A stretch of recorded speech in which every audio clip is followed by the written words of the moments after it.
If you're buying a home, you're going to want to get it inspected. Let's talk about what to expect when you're inspecting. So when we order inspections, we're pretty much always going to order the general inspection and then any special inspections for our specific property. For example, maybe we need well or septic inspection. Maybe we want to do a sewer scope. Maybe we specifically want a certain contractor here, like a roofer or a plumber, because we have special concerns. But for the purpose of this video, we're going to primarily be talking about the general inspection, because that's what pretty much everyone gets. The well and septic inspections are pretty simple, but not for everyone, so we'll cover that in a different video. So what the heck is a general inspection? Well, think of it like going to the general practitioner doctor, okay? We're not going to be looking at everything from a specialist perspective. So this is not a roofer, this is not a contractor, this is an inspector. He's going to look and say, hey, maybe we need an electrician, maybe we need a roofer, maybe we need someone to look at it. So this is going to be a general overall health update on the home. Once we get our report, don't be scared. It's usually comprehensive, okay? It's long. It's not weird to see an inspection report be between 60 and 120 pages long, even on a good home. But what's going to be in it? When we're looking at the inspection, there's going to be a ton of items. The items I personally really care about are expensive ones, like the roof, or the electrical, plumbing. By the way, you're not supposed to catch the water with a bucket. Foundation, or anything else that costs more than a few $1,000s. We're not really going to care about or worry about items like ungrounded GFCIs or things that are under $100, even though they can add up. We're looking for items that are significant enough to possibly not buy the home.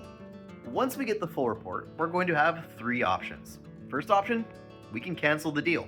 We can say, heck no, after seeing the condition of the home, we don't want it anymore. Not super common, but it happens. The second option is we say, hey, the inspection went great, we love it, we want to buy the home as is. It's an easy option. Easy for me, I enjoy it, but not always the best option either. The third option is to ask for something. We want to kind of prioritize our list of things we're asking for in terms of things we need to have to buy the house, things that we would like, and things that would just be cool to get. For the things that we need, if we don't get those, we cancel the deal. For the things that would be nice, let's try for them. And the bonuses, if we get them, even better. But once we have our tier list, we can organize what really matters to us and what we just kind of want. When we ask the seller for things, there's two main ways to go about it. First option, we can request a credit. This is going to be, in my opinion, the best way for almost every single item. Rather have a credit for the roof or a credit for a leak, because then once we close, you can hire someone to fix whatever it is, and that person you hire is, first of all, someone that you like, someone that you trust, but also someone you can come back to if something is wrong. Now, on the other hand, there will be fixes that you need to get done to close. For example, maybe the roof is not in good enough condition, and the lender won't give you a loan until that roof is fixed. In those situations, we should get the work done before closing. Now, I'm not a big fan of this method though, because the sellers almost always hire the cheapest person, or do it themselves, or do other things that cause drama later.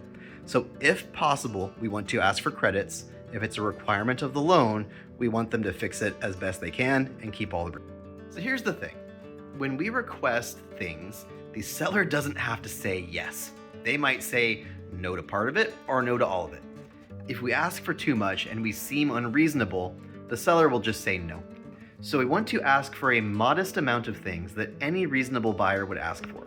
If we go overboard, we may as well just cancel the deal. So it's going to be very important to work with your realtor and figure out what is reasonable to get the best deal possible going forward, and see how comfortable you are buying with the home, even if stuff isn't fixed in the perfect way. Now, sometimes on the inspection, they will recommend that we get a contractor out, roofer, plumber, electrician, what have you. That's okay. If we are going to go down that route, we need to ask these contractors to come out right away.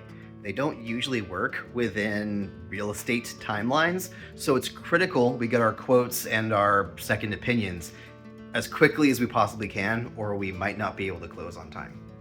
So what do you think? Should I add anything, remove anything? Do you have any tips for other people getting home inspections? Love to hear your thoughts down below, and I'll catch you guys next time.